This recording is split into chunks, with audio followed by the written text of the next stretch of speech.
Okay, everyone, we are going to start our afternoon sessions, so please take your seats. I feel bad ending all of your amazing conversations, but I have to. So we are now entering the more kind of it's not more interesting, but we're entering the phase of our conference where we're going to go into phase 2. We've been in phase 1 for the last 3 panels. Now we're in phase 2 because we're repeating the subject matters that we've been talking about, but with unique participants for each roundtable. And so the participants you'll be seeing in this panel, the next one, and then tomorrow morning, we're all going to be talking about the same stuff, but from new points of view, evolving the same dialogue together, but with new things added in. So I wanted to just plant this for you guys because we had a very nice kind of segue from last panel to this one. Eric from the last panel mentioned that one way we could think about mending the relationship between science and society and art and society is to think instead about how science and art could work together, become stronger partners, and then that would have a trickle-down effect into society. And I think that's a really nice idea. But this speaks directly to science-art collaboration and in the ways that we can improve collaboration, get collaboration to be a more regular thing, identify the problems that we're having with collaboration. Maybe it's about jargon like we were just talking about. So I want to kind of plant that as a way for you guys to start out this because I think it really ties together nicely. Zach is going to come up and introduce all the panelists, so please raise your hand when he says your name. Daniel Kohn.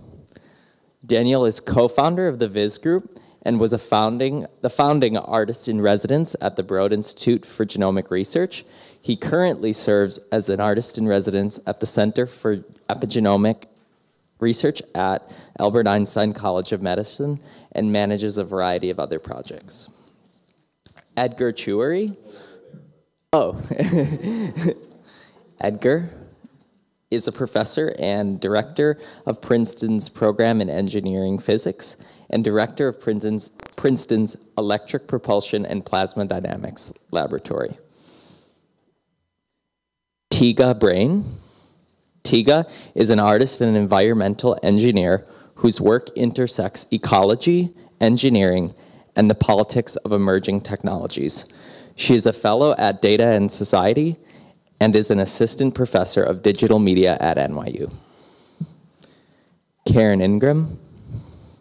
Karen is a creative director, designer, artist, and author, as well as a synthetic biology LEAP fellow. She is also a co-organizer of the Empiricists League, a science cabaret based in Brooklyn. Alexis Gambis. Alexis is a filmmaker and biologist whose interdisciplinary work aims at transforming the way science is communicated to the public through film and visual arts. His work has been featured in the New York Times, Forbes, Nature, and TED, to name a few. Patricia Olynyk. Patricia's work explores art, science, and technology-related themes that often examine the dialect of natural and artificial, and cognition and effect. She also co-directs the New York Laser Program in New York, and is a former chair of the Leonardo Education and Art Forum. Let's begin the roundtable. Okay, so whoever wants to jump in on how do we improve upon science-art collaborations? I think each and every one of you engages in science-art collaborations either in your own work with yourself because you have dual degrees or with other people.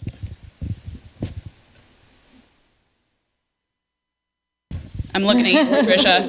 Okay, well. Go ahead, Patricia. Okay. Thanks, Julia. Well, it's something that I think a lot about. What are the kinds of structures and scaffolding that support, dialogue between artists, scientists, and humanists, and writers, and anybody who wants to be part of that, people who are interested in technology. And there are, I guess, a couple of observations that I would make over the years, having done this in different kinds of forums. So when I was introduced as the co-director of the New York Laser program, which we do out of Ellen Levy's studio. Ellen Levy is my co-director on that. We very purposely actually don't record any of our sessions because we're trying to keep the conversations as a kind of testing ground. And we think that, well, from our observation, that people have been a little bit more hesitant to speak up, which of course, if you're not really speaking up and you're really digging deep and you're really maybe saying something that you don't want to have on record, this can really inhibit, actually recording can actually really inhibit a kind of more exploratory kind of set of conversations. But something that I was struck by with even some of Elizabeth Demaray's comments. I'm quite institutionalized as a person at this point. I really need the research institution to do my work. I need the maker facilities. I need. It's a kind of context. Now, within that context, there are many different ways to structure it. And I think the University of Michigan, which was already mentioned here today once, actually has some very interesting programs that give rise to the kinds of situations that then grow the essential questions that we need to be asking ourselves around these collaborations. A lot of those situations involve agnostic spaces. And so I'm a big fan of the agnostic space. The idea behind the agnostic space is that it's owned by nobody, but it serves everyone. So when technology or programs aren't growing as nodes off of existing programs, but rather they're coming from the provost level, and they're not really owned by anybody, but they serve everyone, then I find that the different disciplines tend to come together a little bit easier because the questions grow out of essential issues that are pertinent to everybody sitting at the table. So I guess I would start by saying that the structure that brings together art, science, and technology, that the structure itself can fundamentally shape the kinds of conversations that emerge. Yeah. Daniel, giving the eyes. So I kind of fell into art science or into this dialogue. I'm a painter. And 15 years ago, I met a geneticist, or he wrote to me, and whatever, we started a discussion, and I realized that a lot of questions I had about my readings in physics, which are, physics for the layperson and physics and philosophy that probably a lot of us have read, and whether I could better understand some of those ideas that I found difficult to understand by engaging with this geneticist, and maybe that genetics was sort of poised to be the physics of the 21st century in terms of its role in society. But I think I rushed into that breach because I've always been very uncomfortable in the art world, and excuse me for all the artists in the room, but I often get bored with talking to other artists because we end up talking about the materiality of our practices in ways that are our galleries, and if we're lucky, our pigments, and if we're really lucky, we might give each other critiques, but rarely. And I found that when I engaged with scientists, we had none of that in common, and so the only things we could actually talk about were the metastructures, the things that are common to all of us, which are the culture in which we are and the kinds of inquiries we're interested in. So I've often positioned myself sort of as an outsider to a lot of places, and I think, so one of the things that I kind of spent a lot of time talking to you all last night as I was having a hard time sleeping, but one of the things that really came up was the role of failure in trying to collaborate and the role of madness. And I often found myself as a sole artist in an institution which grew to 1,500 people, the Broad Institute, that I never knew if I was totally crazy or a visionary or an idiot. Like it was very hard to understand what my position was. And so I think there's something that would be interesting to talk about is the role of the ways in which in the different communities we're part of, we have methods for validation for the kinds of knowledge that we produce. And as we move between disciplines, those kind of break down. And so I'm sort of curious with other people around the table, but also in the room, in terms of your experiences and your ideas for solutions, how do we start to build communal mechanisms for locating ourselves? So whether they be ways of sort of creating a map of the art science activities that happen in different cities, which is something I've been really interested in doing in New York. But I feel like we need to find mechanisms to understand our relative positions. Like at one point, when I was, I think 2 or 3 years after I was at the Broad, I found this book that David Edwards had written about called Art Science in the Post-Google Generation or something like that. And it was the first time I read something, I thought I was kind of crazy and on the fringe, and I read something that gave me a context for understanding what I might be involved in, and the idea that I might have had this intuitive leap and it might take 10 years to realize it in any way, and to have a few stories was really, really profoundly useful. And I think that's, a lot of us are wondering, as we make these leaps, like, am I crazy? No? Or why am I doing this? And there's actually an emergent moment where a lot of us are doing it. And I'm just curious, what are the mechanisms we have to understand that it's actually, like, I often see my ideas on other people's faces, like people are constantly using my ideas. They're not my ideas, they're the emergent ideas. And so I'm curious how to, that's my question sort of for the space of collaboration. How do we, because it's actually very hard I've found, I usually say I've spent 15 years failing at collaborating, and I think to some degree it's really true. But there have been really creative failures. I have a whole body of work that came out of it, and I've really engaged with scientists in very interesting ways, and in ways which I think were bi-directional. But so I guess that's one thing I'd like to throw out. And the other one is, I know this is an art science space or conference, but the thing that always comes up for me is that's just one axis that we have chosen to explore because we are either artists or scientists. But what to me is really interesting is this whether you call it trans or intra, or this space in between all of our disciplines, which allow us to pose questions differently and come out of our, everybody has kind of talked about this space. And what are the advantages of keeping that an art science collaborative space, and what are the disadvantages, or what might we gain by allowing anthropologists of science into the room, or historians, or economists, or, how does the discussion around the table change as you kind of release those boundaries completely? That's it. No, I'll stop for now. Yeah, I just want to kind of go on this idea of space. And so I'm a geneticist, actually, just to go off what Daniel was saying. I'm a geneticist with parents that are both artists. My dad's a painter, and my mom's a filmmaker. And I did my PhD at Rockefeller, and I was very interested, basically. During my training as a PhD, as a scientist, I found that the space and being in a laboratory really enabled me to think about artistic endeavors. And it was actually that experience that brought me into the world of filmmaking. So now, it's hard to define, and it's hard to hear yourself being defined in a certain way. I guess I'm a biologist, retired at a young age, and became a filmmaker.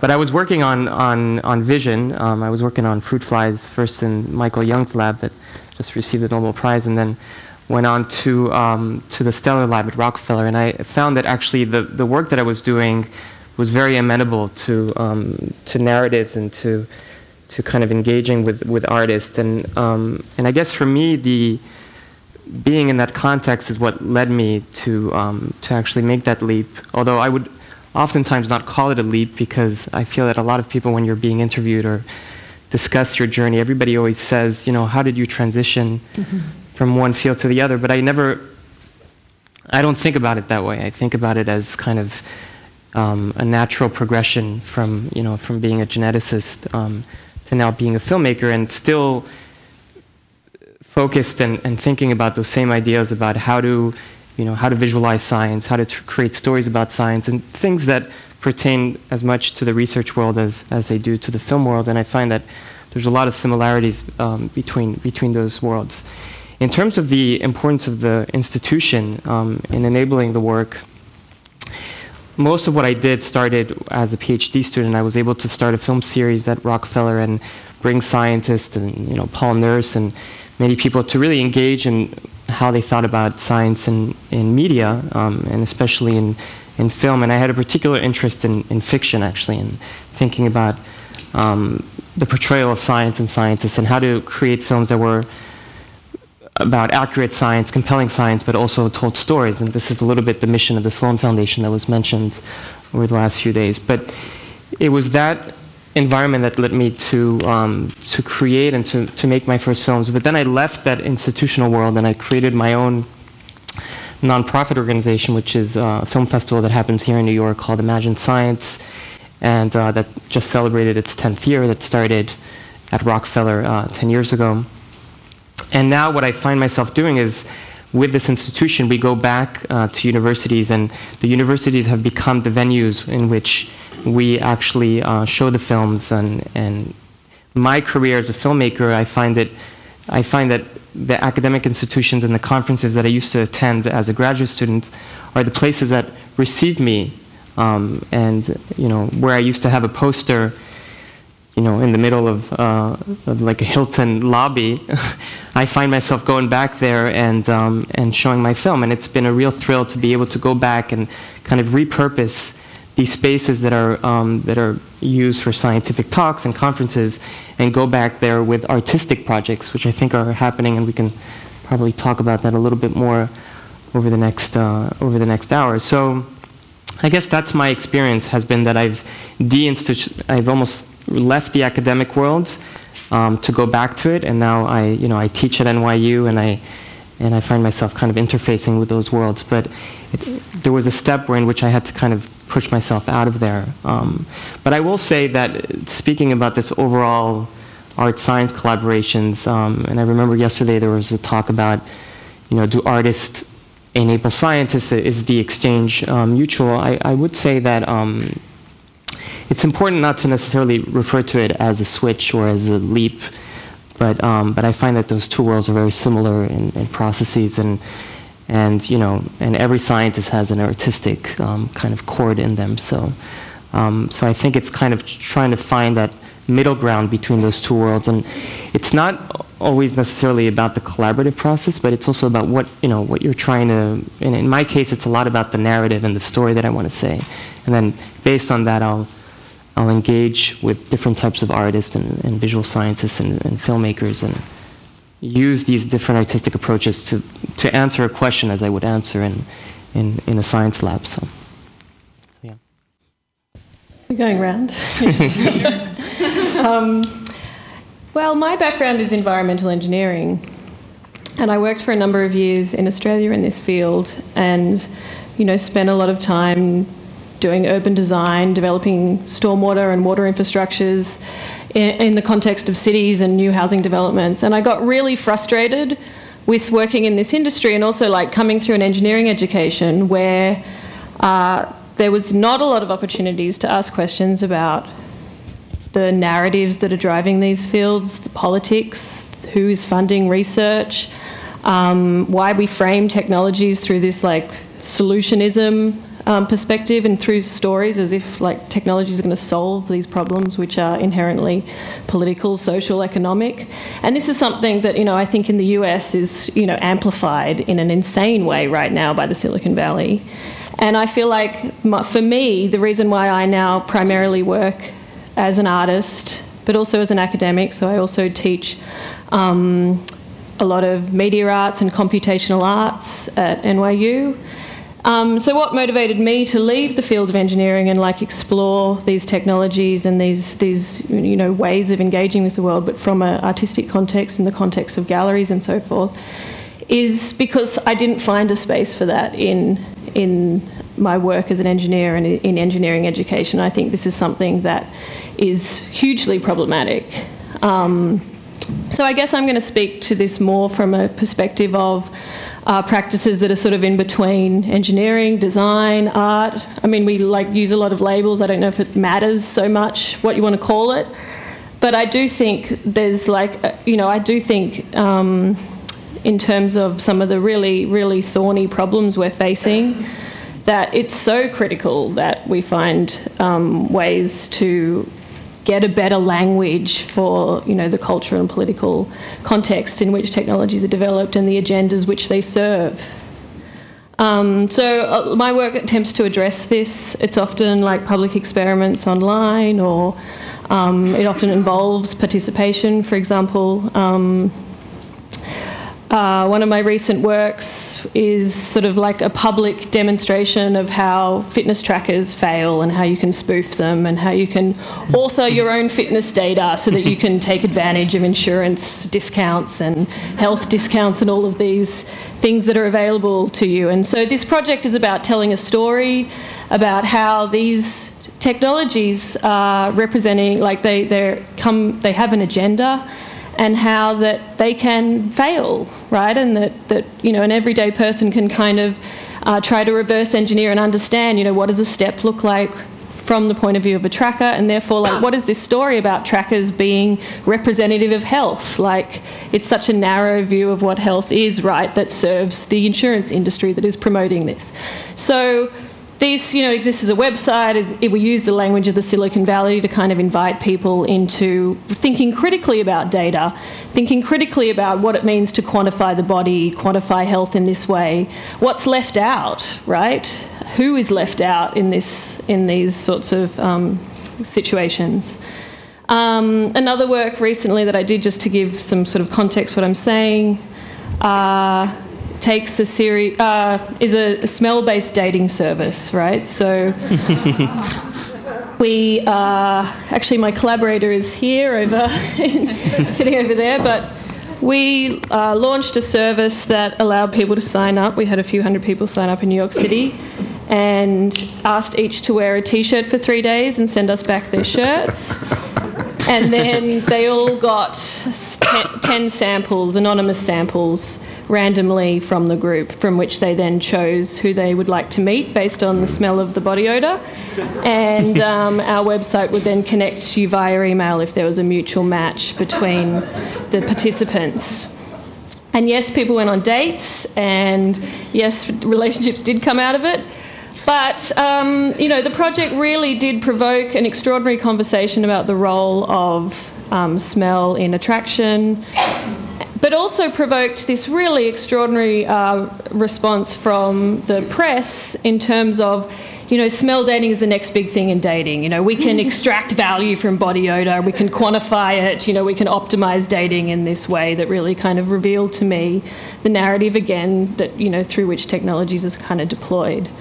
But for me, that was really interesting. So we did talk to a lot of scientists. It wasn't really a collaboration. The scientists were kind of like, well, we can't really get involved with that because we don't know who knows what's going to happen. But it was fabulous because they did really encourage us to, we were like, should we instruct our participants not to smoke, not to eat garlic, whatever? And they were like, no, you do, let people do what they want, right? That's part of the data in your body odour. So it was really a way of inviting a public to questions that are unresolved in that field, right? And so people could then see for themselves. We got lots of emails from, straight men who were like, I matched with all men. What does that mean? And we were like, I don't know why you're asking me. Like, maybe you need to think about that, right? So there was lots of uncertainty and humour and obviously questions raised rather than questions answered, I think. So, yeah. Well, that's a great thing for art to do, is raise questions. Yeah, exactly. And I think for me it's about prodding for asking questions of what's missing, what assumptions are being made. Like, science totally emerges from a social context, from a culture. And I think art can really, I think as artists we are trained to kind of look at the stories being told and why certain assumptions being made. And so I think in all fields it's about realising that science doesn't have this monopoly on the production of knowledge, right? And it can take many different forms. In terms of collaboration, I think the challenge is, most of us are like in institutional departments where if I talk to a science, my research isn't really legible to how their research is assessed and vice versa. I find in the US actually this is a little bit better because research metrics seem to be a little bit more flexible than Australia, but I think it's a massive challenge because it means that collaborations, like we're talking about today, aren't really legible to the mechanisms or the institutions that support them. So I think we all need to be trying to reshape our institutions and make a space and make a metric for actually supporting this work. So yeah, it's just kind of summing up in my mind, we all pretty much agree that having an institution behind you, well, may be difficult to work with, and their silos are actually very helpful. That's where the money is, oftentimes. The money also could come from a scientific organization doing science outreach stuff. That's pretty much where it's at. We all agree we kind of need a neutral space to collaborate, whether that space is virtual or physical. There needs to be something neutral about it. Really interesting your point about not having things recorded. Maybe a collaborative space needs to be a safe space in that way where people do feel this freedom. Yesterday we were talking about types of collaborations, a taxonomy of collaborations, which is an interesting idea to think about kind of the potentials of it. But I'm wondering from you guys, what are, and Mark Rosin spoke to this a little bit, but what are the things which make collaborations, successful in the way that when we look forward to our futures, what do we hope the future of collaboration looks like? Is it always going to look like it looks right now? Or how can we make it look better? Before we talk about the space to collaborate, it might be interesting to consider how we can enhance opportunities to connect first. And I think we've heard from people who spoke so far some wonderful examples of interfaces between how things evolved. I would like to answer your original question by starting with giving you an example of the thought experiment. Okay, imagine all humans can see color between only green and yellow. That's it. You cannot see anything else. Most likely, what your eyes will show you also white because your receptors in your eye will mix the colors and give you white, and black if there's no color. So you'll see white, yellow, green, and black. That's it. And we evolved that way, and that's what we can see. And then one day, I invite you to my lab, and I give you a pair of goggles. You put them on, and bang, you see the entire color spectrum, everything in color, red, blue, violet, everything around us. As an artist, it's just, if you were an artist who put those goggles on, it might completely open up your world. What I would like to say is that there are actually many such goggles today, all around the world, some of which are weeks old, which open up, which to a scientist, and I'm speaking as a physicist, I have no clue what can they inspire in artists. There's a disconnect, there's a latency when these, and I'm not talking about technology only. I think a lot of you were talking mostly about technology, which I think is a wonderful interface between, I'm also a technologist and I believe in technology, but I'm talking about the ability of science to provide tools that open up your perception as an artist that most artists are not aware of, because there's also a disconnect between the two communities that Daniel touched on. Artists talk about galleries and dealers, and scientists talk about journals and graduate students. So there's a disconnect. So I think one of the questions I'd like to propose is to find ways for these interfaces to exist so people can see those goggles. One way, which I don't see much of at all, as someone who has to go to conferences all the time. New York City, for example, is known for its galleries and wonderful theaters and so on. But people forget that on a short week in New York City, there are at least 12 scientific conferences being held here. Some of the top scientific societies hold their conferences here. I've never seen an artist at my conference, my physics conferences, even in New York City. Why not bring people or have at the institution level first, you will have the American Physical Society, for example, with NEA, collaborate on some event that will bring the two together, where first just wandering around a scientific conference as an artist, and there are quite often especially talks that you might not understand at all, but there are sometimes technologies, or imagine a microscope. This is another example of seeing scale that before cannot be seen. There are, when an artist looks through a microscope, he sees a completely different world, an abstracted world, which can inspire him or her. And those tools can be seen at conferences. There are quite often not only actual tools, but ideas. Of course, there is a disconnect in terms of the convention. You have to know mathematics, you have to know physics to appreciate details. But sometimes that disconnect is actually advantageous because you see the aesthetic aspect of an exposure. So what I'm suggesting is there should be more institutionalized, proactive bringing together of people, because there's a latency between the time when an idea in science comes in and sometimes decades before an artist picks up on it. To accelerate this, I think, and also I encourage a proactive attitude on an individual level. Artists really skip going to these conferences, and there's some dread involved, but let me assure you, it's not as much as the dread of some physicists I know going into a gallery in Chelsea, trying to make sense of what's going on the walls. So it takes going over that hill, and once you do, I think the whole world opens up. Well, it seems to me you essentially have done that experiment, no? By going to the Broad Institute as an artist, you've done that experiment. So what would you say was the outcome of having more colors added to your visions? So I see the world a little differently than that. I think, I mean, as artists, we're trained to think about representation, and I'm French-American. I was born in India. I'm sort of Jewish, but not religious. I grew up in France. So for me, there was always, meaning was always context dependent. And I think a lot of artists think about the world in that way, that they are aware of the tools they use and the representational systems that they use. And so when I went to the Broad, I was curious about what are the tools that we use today in science. What does the space of science look like? And I wasn't so much interested in painting cells or neurons or double helices, but I was interested in for example, reading about physics.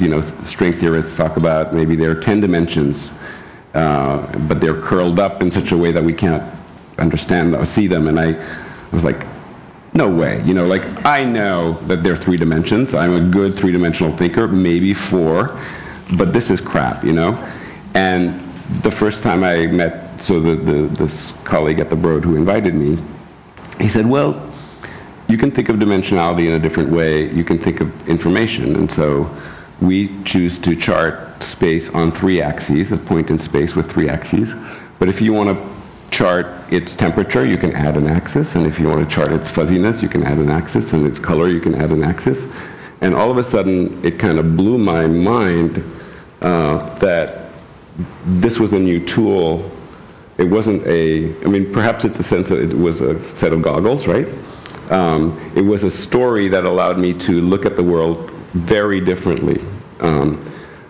However, I also brought my I'm a highly trained visual thinker, and I brought my tools, and I was not so much interested in just learning from scientists, although that had a huge part, but I was also, I had the kind of the hubris to think that I could also contribute to the discussion and help them make better science, that it would be a two-way street.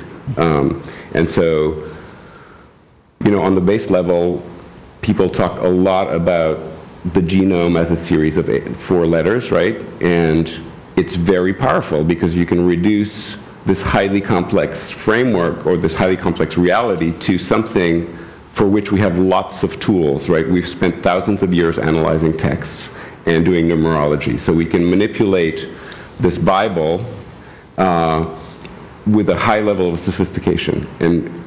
But as you do that, you forget that they're not letters, right? And it's not that they represent other things and that they exist in three-dimensional space with electric potentials and et cetera, et cetera, et cetera. And so, you know, I listened to this ACTG thing, and I went, well, so you're using, you know, the idea that genes is sort of like a verb, right? It's sort of a word, and at the time, people talked a lot about junk DNA, right? So there was these sequences of code that were like words, that were genes, and then there was all the shit in between them that was junk because it wasn't doing anything that we could tell. As a visual artist, I know that the negative space of things is essential to the thingness of things, right? So, you know, the first thing, you know, I learned in art classes was, to a person who draws, this is our universe, right? And anywhere you touch the universe, you change the whole thing, right? And so as I draw a cup, I know that it's operating and it's changing the whole thing if I draw the outline. And so I was like, I don't believe that that's junk, you know? And it's not my saying that that changed the fact that people realized that junk DNA isn't junk, but I was able to kind of critically intuit that there was information there because it's a representational space, and that's one of the things that artists bring to science space. By the way, Daniel, what you just, the examples you gave are precisely a different kind of goggles example. I mean, the goggle does not have to be colors or sound, or it can be ideas, and you happen to have an a bent for abstraction, which is wonderful. One could be inspired by mathematical ideas, which is, you give examples of. I guess we share those we give each other goggles, and part of the richness, I think, of transdisciplinary work is that, and there's reasons for this, I think, that we increase the points of view on problem sets, and we enrich them, and that echoes in our culture at the moment, that we're thinking in for lots of different reasons, high dimensionally. We're thinking in terms of polyphonies. We're thinking in terms of these integrative social systems, and we need non-domain specific ways of addressing them. So what if the residency had not been in like a science context? What if it was a neutral space with microscopes, technologies, and all of these things were disconnected from art and science? And again, I go back to, for example, the Duderstadt Center, which is a part of the University of Michigan. I quote that because I had taught there for 8 years. And the Duderstadt Center is completely agnostic, run by the provost, serves everyone, and open 24/7. But taking people out of the equation? And they have virtual reality caves. They have 360-degree stereoscopic screens. They have 500 independent workstations for the experimentation with digital technology. And you will be in there at 3 o'clock in the morning, and the person to your left is from biology. The person to your right is from naval architecture and marine engineering. The person behind you is from School of Medicine. Person over there is from arts and sciences, right? How does this shift the way that we think about that connective tissue between us? And I realize I'm putting out a thought experiment. How do we imagine this would shift the conversation? Because I've done residencies in scientific context as well, and they're wonderful, and this isn't in any way a criticism of that. But I'm wondering if imagining this other space would provide us with an opportunity to ask a different set of questions. Well, I was thinking about the idea of space because I curate a speaker series in Brooklyn called the Empiricists League, and what we do is we get scientists and researchers and journalists to get on stage, the same stage that comedians and musicians and people of a different sort of skill set get on stage and talk about their work, you know, for 15 minutes. And I think, you know, I've also been in the position where I've as an artist, gone to a conference where I didn't understand the jargon, but I immersed myself in it. This is because I'm involved in the synthetic biology community. And I think that it takes, it's a lot of effort as an artist to be immersed into a field in science like that, because you have to take in what's been said and be patient with yourself, and understand that the jargon will become more familiar in time. And then you have conversations with people, and you kind of compare your jargon, your mutual jargon, and see if you can find overlap. So it's an interesting process as an artist to be so closely intertwined with a scientist. You know, I experienced this when I was working on the synthetic biology curriculum with Natalie Kuldell and the amazing team that I worked on it with. Just kind of being quiet and listening to ideas come up and take notes, and then the next time you have the conversation with them, you understand a little bit more, and you had said something about observation, and I think that translation is a part of that as well. As an artist, like you observe what's happening, you observe a process, you question it, you think about how it's depicted visually, because it is like a symbol, and then you translate it into a piece of work or a graph or a diagram or yeah, just something that somebody else can build off of. So, yeah. I wanted to come back to this idea of tools, because I think that, you know, we've been talking a lot about the emphasis of, you know, of kind of repurposing tools and using these tools in different settings and neutral settings. That the way I often think about, you know, accessing and infiltrating these spaces or conferences is also thinking a little bit more, in my case, and you know, I have kind of a distorted world where a lot of my films are about animals, and the way I kind of infiltrate these conferences is by kind of this anthropomorphic kind of entrance into these worlds. So I made my first film was about fruit flies, because I spent 10 years with them. They were kind of my friends. I spent most of the time looking at fruit flies and imagining that I was kind of like a Kafkaesque, like human-sized fly. So I'll spare you guys with those dreams. They appear in some of my movies, but the way I was able to access, there was two ways. One was through kind of taking a subject matter. I'm very interested in this idea of animals as subject matters, in which you can create a film that has a kind of a merge of scientific information as well as kind of like a fictional representation, and you can access these conferences, you know, like the Drosophila conferences that attract thousands and thousands of people all around the world.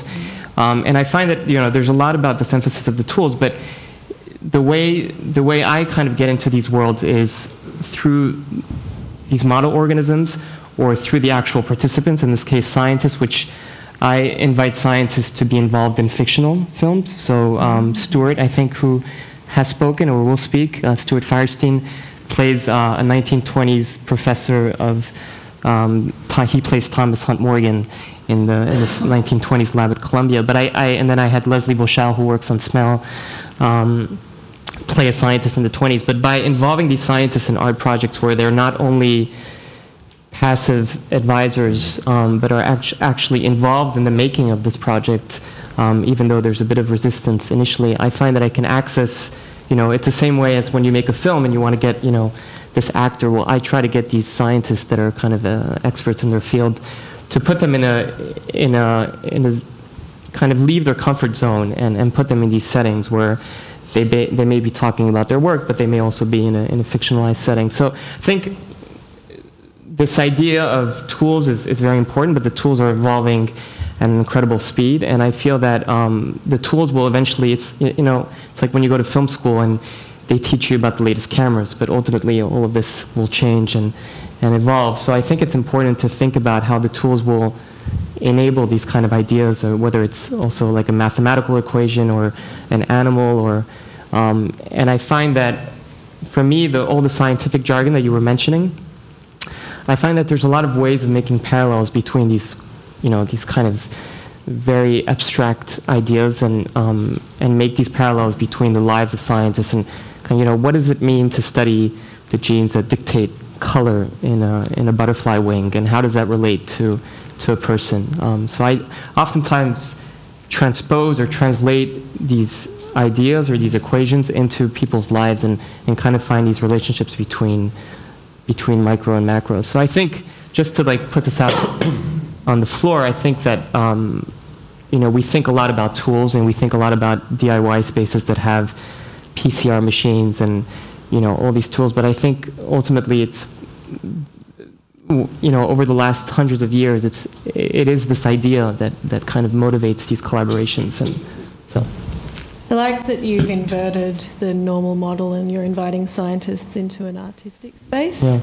I think, maybe also in response to your observations, I would like to see more of that. What would it mean to have a scientist in residence at a museum or an engineer in residence in an art context? And I think Allen College came up once in the prior panel, but there's a really wonderful professor there, Sarah Hendren, who is launching this. So they recently have got some funding to do engineering placements into art organisations for their students. So yeah, I mean, that's a great methodology. You don't do genetics anymore.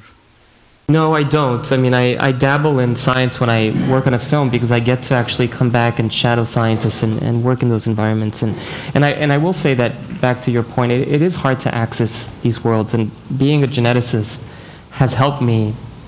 But would it help the other way around? Yeah, it's a question I ask myself often, is whether if I had inverted kind of the experience and my background in terms of studying film. And I think that, it's a question that Well, there's a fundamental question I think you're touching on, which I think is terribly interesting. We all agree that that there's a fundamental relationship between science and art. I mean, aesthetics deals with beauty, perception of beauty. Science deals with truth. Since Plato to Heidegger, people talk about truth and beauty being the same. Or fundamentally related. So we all agree on that. The fact that we are here, we believe in it. And we're talking about the fact that how science can, and those goggles and those equations can inspire artists. But now, both of you open up, turn the table almost, and it begs asking a fundamental question. Can art fundamentally enhance science, fundamental science? It's not clear to me, by the way. I mean, of course, as an artist, as a scientist, who loves art.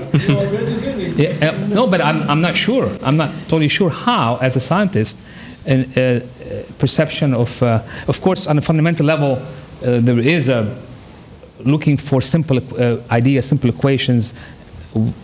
Humans perceive beauty in simplicity.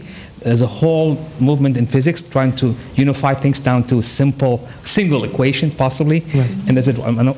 And people question whether there is such a thing, or whether such a funneling down to a single equation is indeed a true fundamental thing to do, or a reflection of our aesthetic tendencies. But my question, the question I'd like to put forward is to what extent art can inspire science? I think that the first thing to think about before we, even address that big question is, we first have to kind of demystify this idea that science is objective and science is always about striving for accuracy. And I think, when I approach any type of collaboration, I'd love to kind of work in this middle ground between what is real and what is unreal.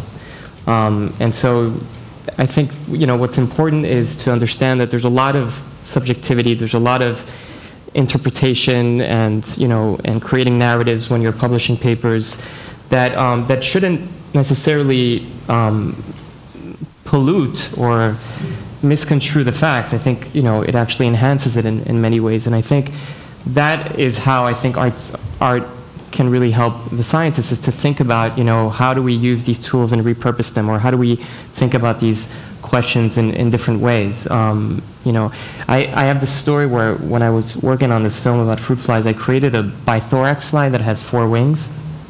And I had many labs in New York that were involved in trying to generate this fly. It had to be in these 18-degree chambers, and it's very hard to make because they can't get out of the pupa. And then suddenly we were shooting. We were maybe like in the first week of shooting, and somebody told us at Rockefeller that they had this bithorax fly. So we went over to the lab. We brought it in a Petri dish in a taxi. It was like escorted. And then we brought it on set. We had like these huge cameras and ready to shoot. And it lived maybe for a minute more. But But when I made the film, I had all these scientists that asked me how I generated this fly.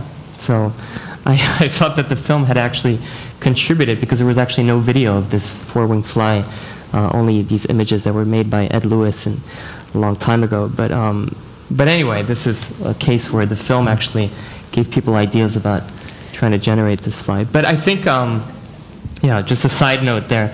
I think that, inherently artists are there also to kind of show the scientists that the information that they have, the facts that they have, they can be used in other ways. And There's a bit of a danger in what you...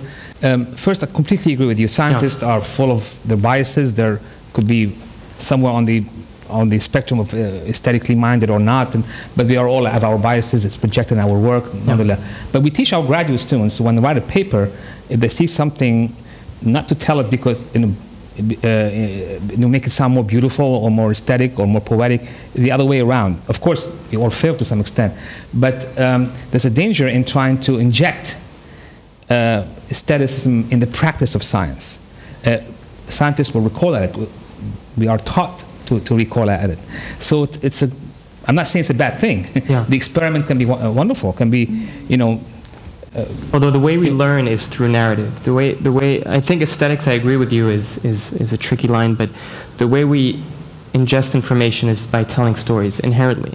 Whether it's facts, whether it's experiments that we did in a chronological fashion, or we did experiments over 6 years, but then we streamlined it into this paper that. So you're inviting a physicist to tell a story artistically in the physical review letters, or no, not artistically, but you have to tell a story in order to present your data. But also powers of observation are very different between artists. I mean, I was just at Roger Molina's watering hole a couple of weeks ago at UT Dallas, and there was someone there, Patricia, who was working with an artist, and they set up these large fluid tanks, and he's works in fluid dynamics, and they worked, I believe, I could be.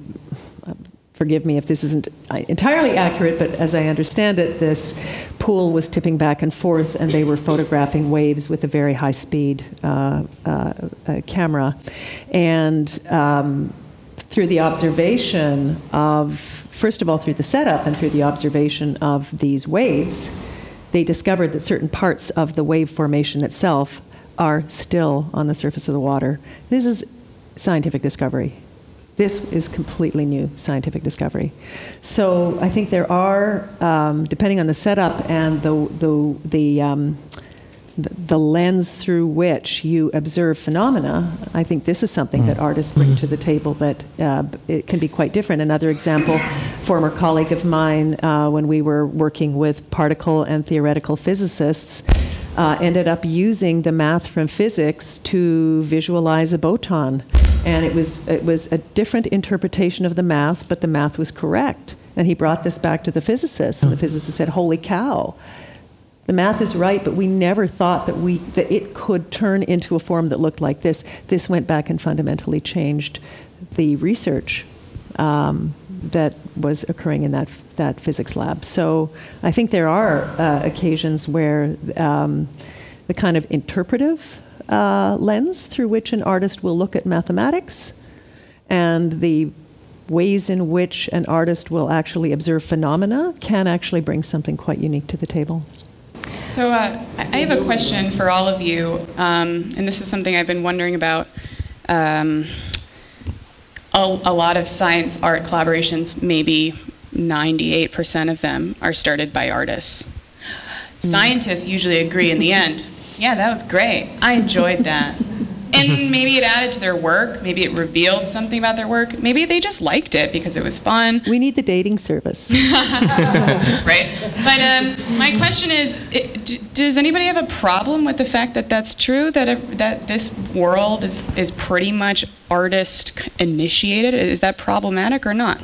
I don't really know if... I haven't really necessarily found that to be true, just because, like, as an artist...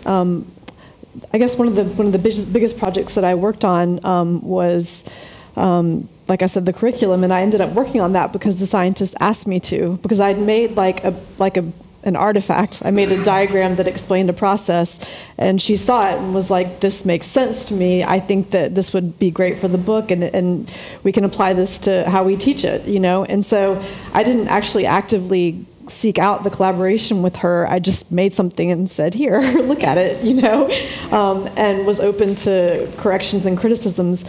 But I want to talk about something really quickly about the notion of story, because even within like the world of art and the world of science, story can be jargony. Because I mean, I worked in the marketing and advertising world, and they would just harp on the idea of story. And when I think of story from that perspective, it's like a crafted narrative that leads you to a specific outcome, which is, you know, to a purchase. That's what it is. And so, but when you're talking about science story in terms of science, you're looking at data and you're seeing what patterns emerged from the data, you know, and maybe you have an idea of what story you'd like to tell, but I mean, at least this is an experience that I had when I was working with, you know, another collaborator who's a scientist, and she was like, I'm looking for the story. I'm like, what do you mean? We have the story. It's like, how do, you know, artists and scientists think alike or not alike, you know? And she's like, no, I mean like the story, like the minutia, the details, like the patterns. And I'm like, oh, story. Get it. So, yeah, I mean... Still, I think Julia's point is still not a two-way street. It's mostly, these things are initiated by artists. Perhaps one way to get the balance off from 98% or so to maybe 90% is to encourage scientists. I know to do art. My university has a competition every year. Scientists are encouraged to make a picture or a graphic and submit it. And is it the art of science? That's right. It's called the art of science. Yeah. Okay, and I've contributed to it. I lost, but I have no colleagues who won, and we take it seriously. So we all become an artist for a week, and so there could be things like this done at, you know, residencies are wonderful places to practice these things. It was the other way around. In my case, it was the other way around. I think for a long time, maybe that was true. I think we're in an emergent space. Maybe we get tired of using that word, but things are changing very fast, and there are more and more institutions that are trying to understand what's happening in the street, sort of, so to speak, and that are trying to support it. I was really fortunate to be the past 2 years in a conference organized by the National Academies called NACFI, National Academies Futures Initiative, which is originally a science-based interdisciplinary conference. And 2 years ago, they started inviting artists and designers, and I know Roger was there, Roger Molina was there. And I think more and more these things are happening all over the place, and in all sorts of different forms. And I think one of the focus is shifting a little bit to, okay, well, now we know that this is possible, and maybe now we can start tackling problems. And I kind of wanted to come back to what Stuart had said. You know, we've found ways of we all interrogate the world, and we're starting to see our relationship with it. We've found out some things about our relationship to and effects on the world that are problematic. I mean, I'm adding now, that are problematic and that we're going to need to address. And I think a lot of our motivations come from different kinds of sense of urgency about what we can or could do in our siloed activity spaces and what we might be able to do by pooling efforts and points of view. And I think there's, so for example, in the case of NACFI last year, we came up with this idea, this question, does the ocean have memory? And it's a silly question, right? Of course the ocean doesn't have memory. Well, wait a minute, you know? And so what's nice is that NACFI also has grants that follow the conference, so we applied for seed grants, and we're able to bring together 20 researchers from across oceanography, the humanities, and the arts to play and pose this question. And we're kind of iterating this now, and it turns out that there's a lot of fruitful ways to pose that question, and just in the articulation of the words and then in the articulations of our disciplines.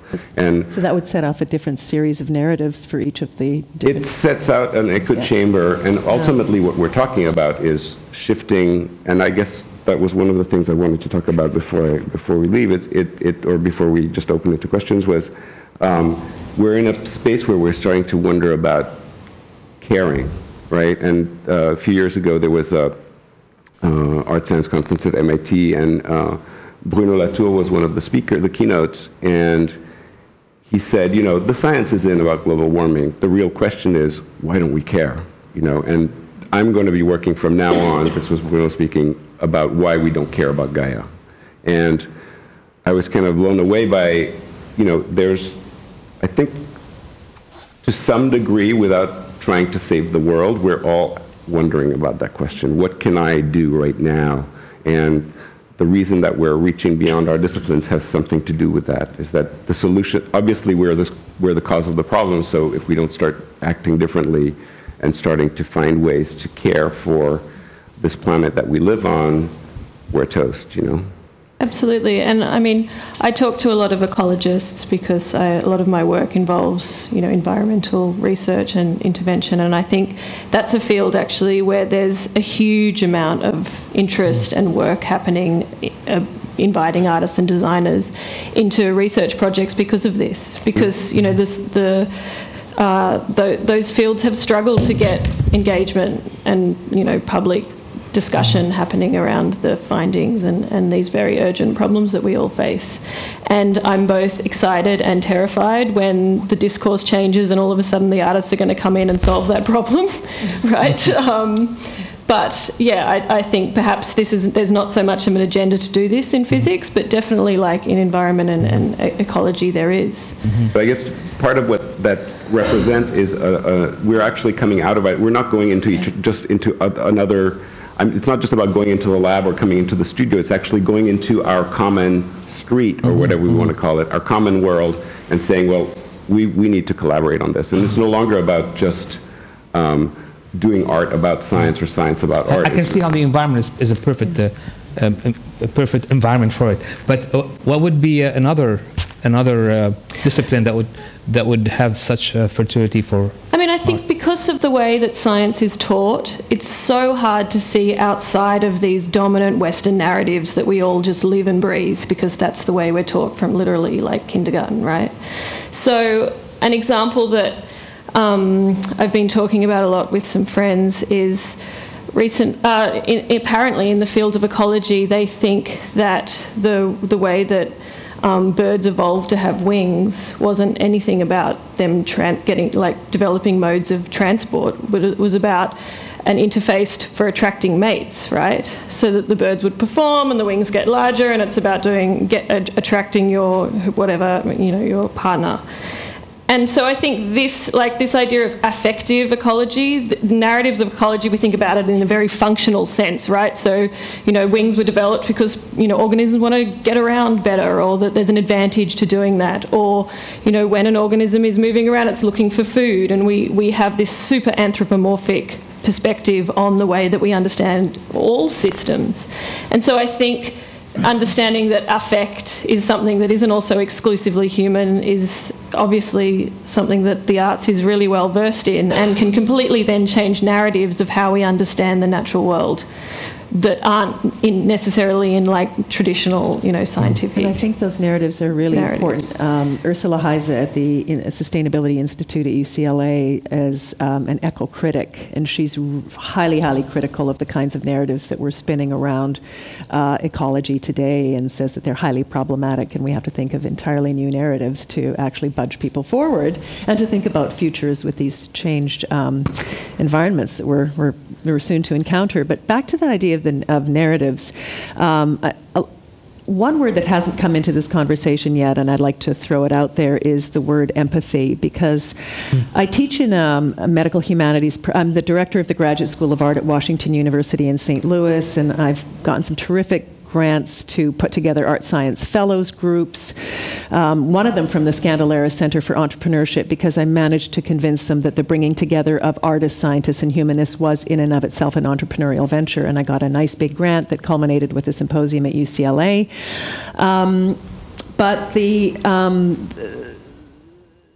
in teaching predominantly pre-med students and showing them, again, focusing not on the aesthetic qualities of the work as much as I'm focusing on the kinds of discourses that the work attaches itself to, using medical practice, contemporary medical practice as both subject and object. How is it that artists then extend or expand upon conversations about the AIDS pandemic, or about disease and healing, or about redesigning the human? It's really changing the ways in which people going through medicine, training to become either researchers or to go into clinical practice, are really thinking about their practice. And we know that there's significant data that states that empathy is extremely important for positive clinical outcomes, and yet the average student who goes through medical school over time loses empathy. So they come in with a very high level of empathy, and by the time they graduate from medical school, they have virtually none. And I think increasingly more and more universities are requiring of their medical students to take medical humanities courses. This has been one of the richest experiences. I'm co-teaching with a wonderful science historian, Rebecca Messbarger, cultural historian. And I'm just wondering, the one word that I keep coming back to in this course that I think I'm passing on to the med students is empathy. And I'm wondering if anybody has... I think by throwing that word out, you did indeed open up my eyes to an answer to the question I posed. Artists are better equipped in general, of course, they are humanist in the sense, and much more so on the average than scientists. So, however, scientists can build a nuclear bomb. Now, imagine how dangerous if a scientist who can build a nuclear bomb and never read a poem. Okay? So, there is this ethical dimension that the artist is, on the average, better equipped to bring into this amount. So I think that you touched on a very important point. One thing that arts can offer, indeed, to science is this humanist view of the world that sometimes scientists can get locked out of. I'm really glad that you brought up the connection between art and medicine, because there's a lot of literature being published about that right now. And I think we were talking about, where are the ripe territories for this stuff. That's definitely one place. So we want to open it up to the audience for questions now. You know the drill, the lineup. We have about 20 minutes for questions.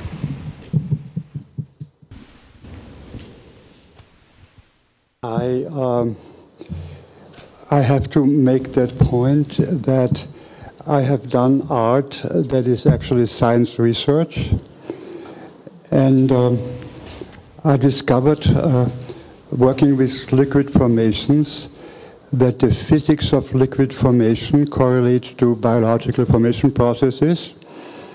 And a prime example of my findings is that I discovered the formation process of the vertebrae. Ooh. I mean, I don't know, maybe I can put it out on the desk afterwards. What do you think? Yes, just throw it on the desk. But if you have a question for this panel, we would love to hear it. Well, let me just finish. Okay. And it was shown, it's the Q&A time. Was also shown in PS1. One of those liquid formation vertebrae is in a collection of the National Gallery in Austria. Another example of my findings is that I dripped green paint into wet gesso, and this mass formation came out. Science research, horseshoe crab, another paint splash. Stefan, these might be better to look at up close, don't you think? Okay, and let me just say one more thing. Anyway, spray can markings, organisms. I put them out there, and they'll be out there when you want to talk. Okay. Thank you. But also, my website, Other Dimension website, deals with other dimension reality and that is also research onto the facts of other dimensions. Thank you.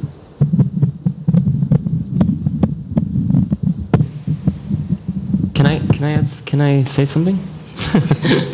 I just want to mention, because we're talking a lot about art practices, and we have this initiative at Imagine Science, which some of the people in the audience have participated, where we're very interested in unpublished data, and very interested in data that kind of sits on computers, especially video, obviously, because we try to I was just kind of inspired by these presentations of these images, that we encourage scientists to actually give us their data and present it in kind of a cinematic setting.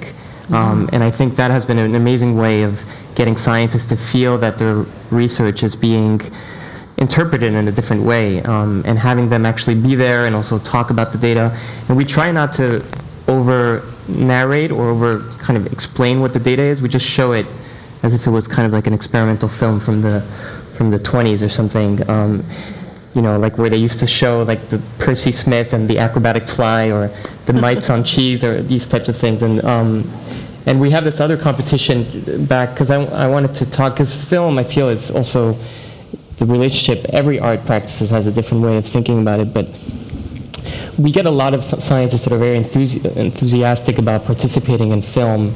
And when we do this collaboration at Imagine Science called Symbiosis, where we get scientists and filmmakers to collaborate, usually the scientists are, you know, I mean, I don't want to generalize, but they tend to be the most enthusiastic. They tend to open the labs and be very open to these kind of collaborations. So I've found that if you have the right setting and the right organizations, these kind of closeted scientists that feel that maybe some of their work is not meant to be used in other ways, it opens it up, and then we almost get them to be so excited that they want to still continue working. And, you know, Andres here, he was part of that Symbiosis competition, and we have this event called a lab meeting, where midway through the making of these films, they talk about the process of it. So I find that scientists actually, they re-inject in the art community this kind of sense of kind of new wave and excitement, where sometimes artists, and again I'm generalizing, may have a little bit more of a blasé, or kind of, and scientists, they get really excited. And I always prefer to show my films to scientists than to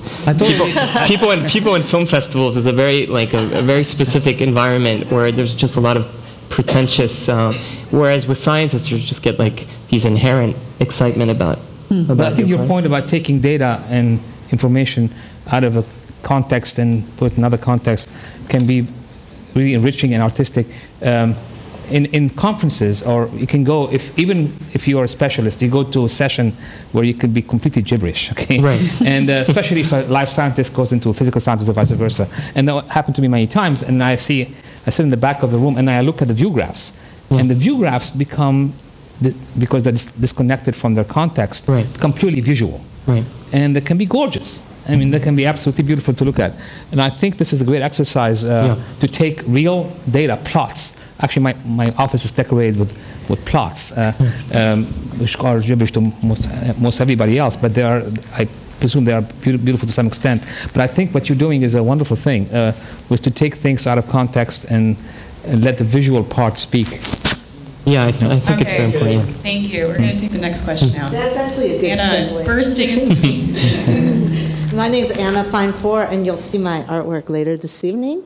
And I'm really happy to be here. I've been working in scientific concepts, not solely, but it interests me. And recently I was at an event at National Academy of Sciences. Alana's here, but it wasn't her event, and it was about gene editing.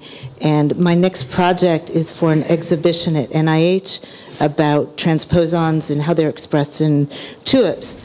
And I found out that the tulip genome hasn't been sequenced. So I asked this woman who works on rare diseases, I said, why hasn't the tulip genome been sequenced? Nobody can explain to me why, except that it's very expensive.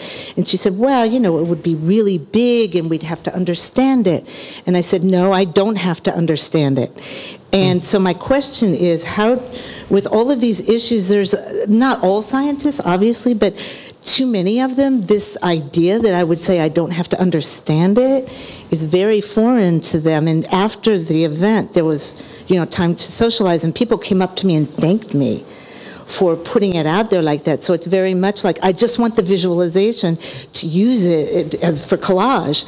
I don't have to understand how you got to that point. So I think that's a really important issue for the scientists to understand that artists don't have to understand it.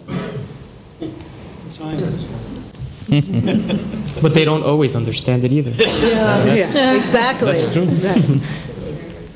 Thank you.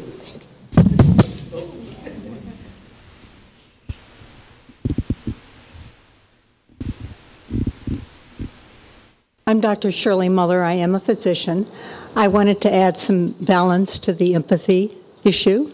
I think this was someone from the University of Chicago, and he showed, yes, that in medical students, that when they start, they have a lot of empathy, and at the end of their training, they don't. And then he went into the positives and negatives of this. And although it is true that having some empathy is a good thing, I think for a physician to have way too much empathy is a bad thing. I mean, that is part of the beauty of becoming a doctor, is to become objective about the patient. For example, I could never treat my family. It would be a disaster. But I can treat people I don't know. So, like everything, how the whole world goes like this. At one time one thing is good, and then it isn't, then it's good again. I think with the empathy issue, that's kind of the same thing. Balance is the most important thing. Not that you didn't say that, but it's important to realize it. Right. I mean, I've been teaching with people from radiology for about 15 years or so, and I was astounded to learn from the people that I knew at the universities that I had taught at that there was even only half a day of ethics training that went into med. So there's, we get a lot of students coming back and sitting in on our class and saying, oh my God, I wish we'd have had this course when we were going through med school. So you're right, I certainly understand the importance of being able to make an objective decision in the delivery of a medical assistance of any kind. But they're, certainly for the students who are sort of taking the course and coming back a few years later, it seems to really be helping them. So we'll see how it all balances out in 10 years. Yeah, thank you for your comments. Especially in surgery, it's hard to have a lot of empathy. Yeah. You're going to slice into somebody. Well, that's where anesthesiology comes into place, right? Yeah.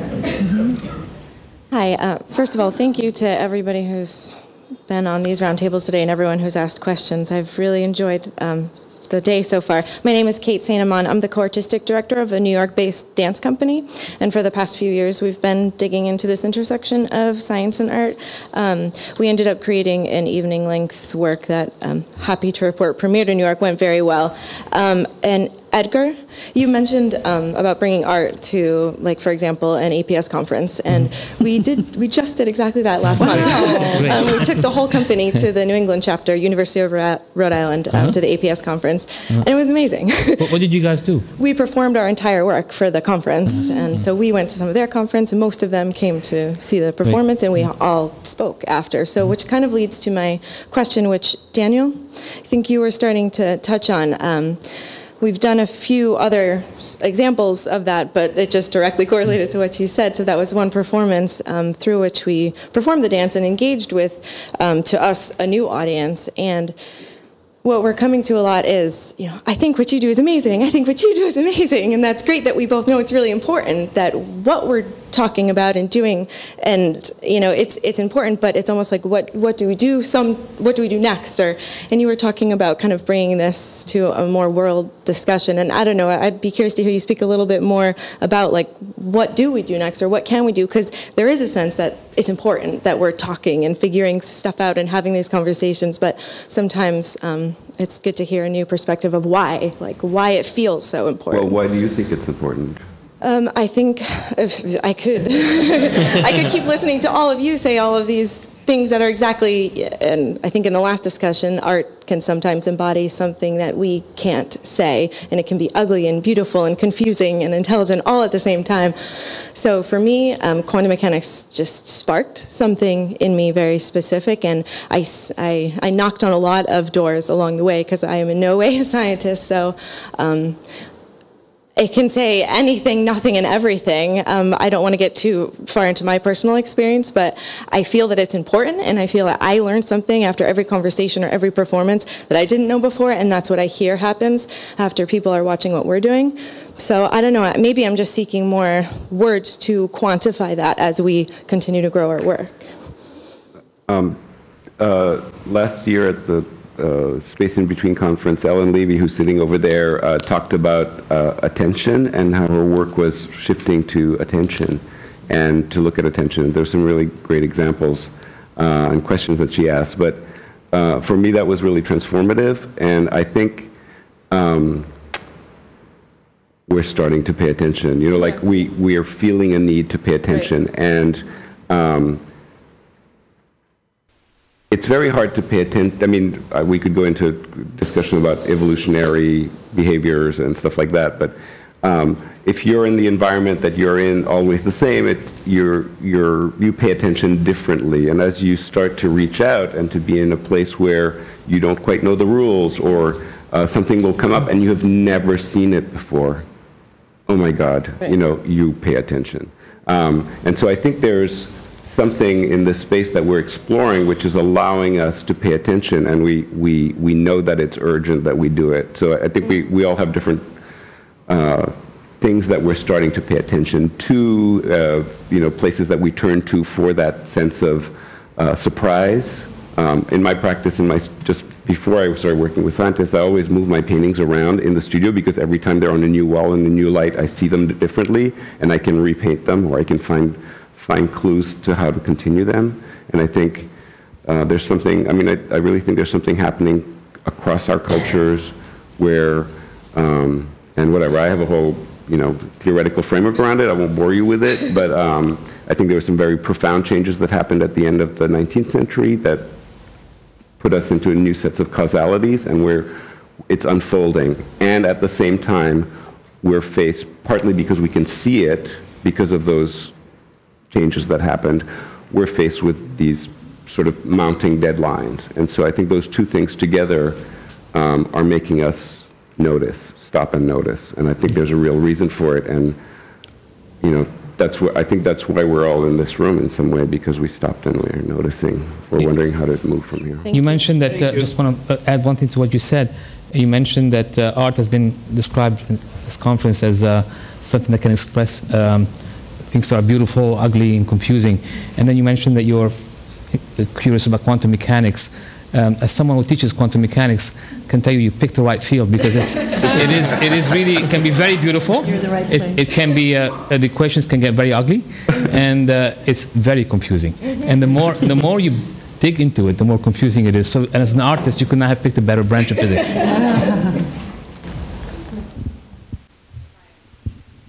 Hello. Hi, my name is Leona. I'm a laser accelerator student at Lawrence Berkeley Labs.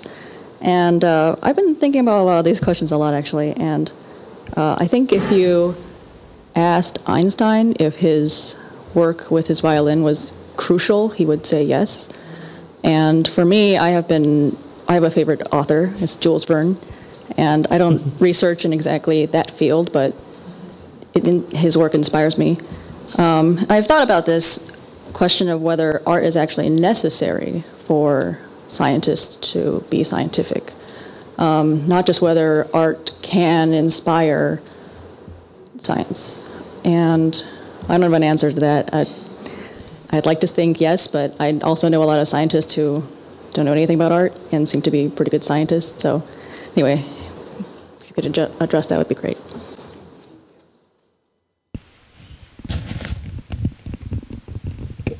I just wanted to mention two conferences that I don't know how many of you know about that do bring science and art together, and they have art galleries and presentations by artists, and they have workshops at each of these. One is called Bridges, which is an art and mathematics conference. And they have, a day for families and children and play. And so we're talking about what can happen at these conferences. They're a good example. And the other one is that started out as a Society for Literature and Science and has become Society for Literature, Science, and the Arts. And so the kind of work you're talking about has been going on at these conferences for a very long time, and I recommend them to anybody who wants to see how to keep going with this kind of thing. Thank you. Yeah, those are both really, really great conferences. I'm sure some of you in the room have been there.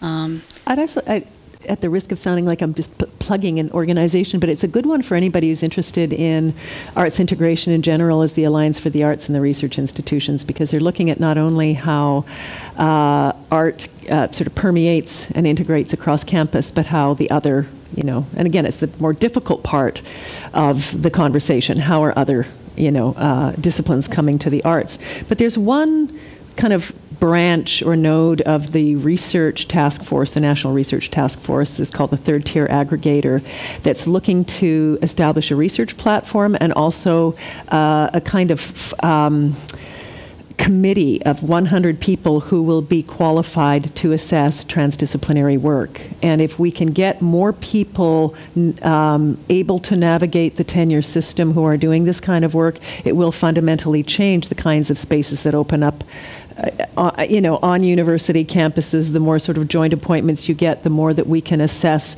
this kind of work that's happening in this space between. And this is one group run by Kevin Hamilton and at Champaign-Urbana, and also Dara Byrne at Carnegie Mellon University. They've been working very hard to sort of establish this, and it could fundamentally change the way that research universities that have art programs are functioning, and science, of course, is deeply embedded in all of these conversations. So, yeah. Yeah. Well, actually, since we have, you touched on a very important point. Creating academic positions in such a disciplinary field. I think if I hear you right, you are exactly junior faculty going through that process. Is this something that you think is difficult? Are you facing difficulties or facing resistance from traditional academic attitude towards merging two in practicing as an academic? Or not necessarily you in your institution, but in general. Well, I mean, I'm very lucky at the moment in that the engineering school at NYU is very unusual because it used to be Brooklyn Polytech, and so we have an SDS department, we have a digital media department within the engineering school, which is like almost unheard of anywhere else. But it means that, like, within the school itself, there is this interdisciplinarity which I did not experience in the other institutions I've been in. I mean, I think in the context of art and design, there's a lot of opportunities for people who are doing more interdisciplinary work, particularly people who are engaging with, computation, media arts, as technology is and computation is seeping into all aspects of our lives. I think there's a sort of an awareness and an agenda for including that more centrally within an institutional context. But I also think, and this relates to the STEAM panel that was earlier, that the way that engineering and science are taught excludes a huge amount of the population. I mean, if we look at who's in this room, like, we're not exactly a hugely diverse bunch in here, right? Why is that? And like coming through an engineering degree where literally at the start of every subject, the professor would be like, oh, well, 60% of people failed last year, so you better work really hard. And it's like, well, that's why we face these diversity issues in the Silicon Valley and in lots of the sort of institutions where we work. We have the privilege of working. And so I think for me, one thing, so I teach computer science, but through an art pedagogy. So prompts, assignments, the work we do is open-ended, it's about personal expression, it's not about, working through problem sets as a traditional computer science I'm going to have to cut us off there, unfortunately, but all I was going to say is that means that a different community of people feel invited and feel able to participate. Yes, and that's a really important part of STEAM and kind of. Could I just make one more point? We do have to cut off. It's really now. short. Okay. Which is the invitation to why don't we show up at more scientific conferences, the 12 scientific conferences. The artists that I know cannot afford the registration for these conferences. Very good. So that if these conferences would put aside a registration or a free registration and invite an art student, that would help tremendously. Absolutely. Okay, everyone. Thank you. Conversations to be continued. Absolutely. Thank you, Roundtable. Thank you so much. Yeah.